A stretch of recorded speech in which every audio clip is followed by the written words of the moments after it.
What's up YouTube, DMLX here, welcome back to another episode of Rate the Fighter, where we break down and rank combatants in our favorite fighting games based on design, moveset, specials, finishers, and skill level.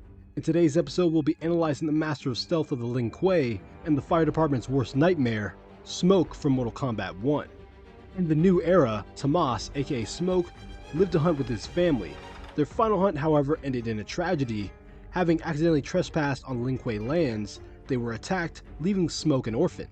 Ashamed by his warrior's actions, Lin Kuei's Grand Master adopted Smoke and raised him alongside his sons, Bi-Han and Kuai Liang. Eventually, Smoke chose to make the Lin Kuei's mission his own by mastering practical magic and become one of Earthrealm's strongest defenders.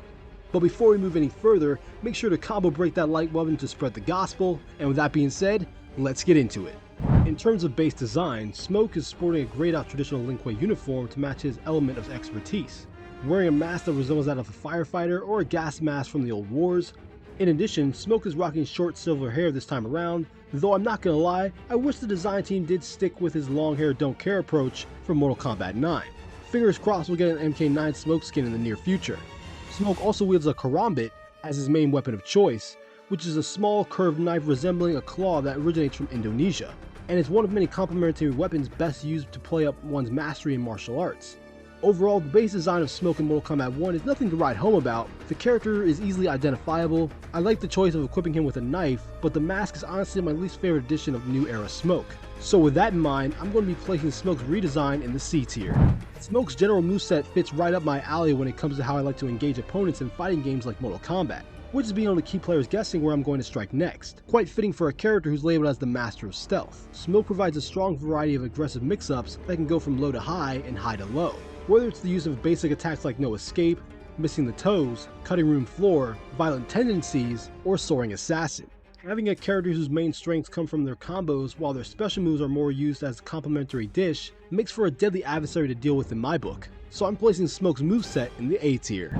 Smoke's special moves are the type of attacks players love to use, but absolutely dread to go up against. Mainly it's due to Smoke having 2 teleports, akin to that of going up against the likes of Supergirl in Injustice 2 or Scorpion in Mortal Kombat 11. First there's Smoke Bomb, which allows Smoke to strike from above, with its enhanced version allowing Smoke to turn invisible instead of dealing damage. Then there's Smoke Port, which can be used on the ground or in mid-air. Enhancing this attack makes for an impressive setup for an extended air combo.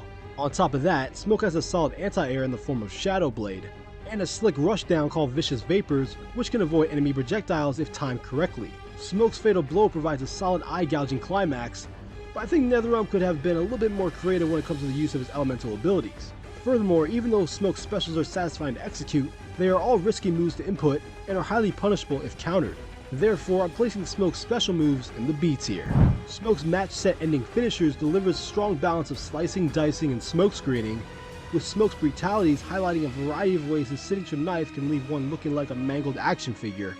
My personal favorite brutality is Don't Blink, where Smoke takes face mutilation to a whole new level of savagery.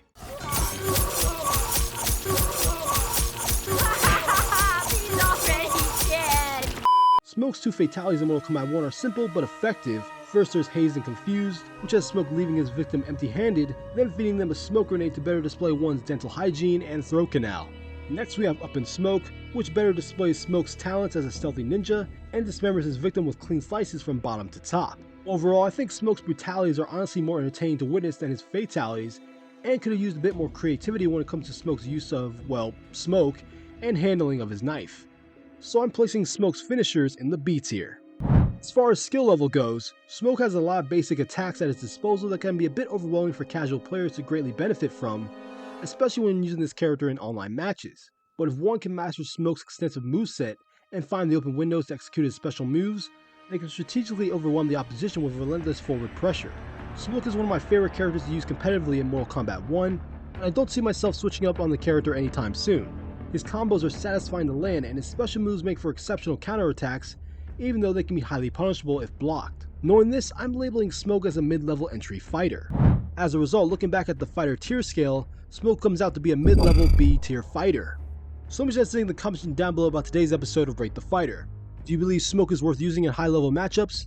And if you enjoyed this video, make sure to hit the like button, it really helps me out. Subscribe for more content from me on Rate the Fighter and other gaming content in general. I'm DMLX. I'll see you in the future.